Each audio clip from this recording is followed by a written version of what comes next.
Hi, welcome to Richard Kabili YouTube channel, and for today's tutorial, I will be teaching you on how to adjust pitch and speech on iPhone X. But first, can you subscribe to this channel and don't forget to hit the subscribe button and the bell to notify you for the new updates. And let's start!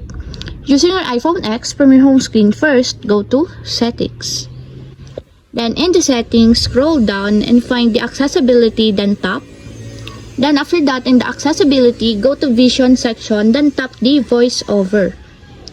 Then in the voiceover, scroll down and tap the speech.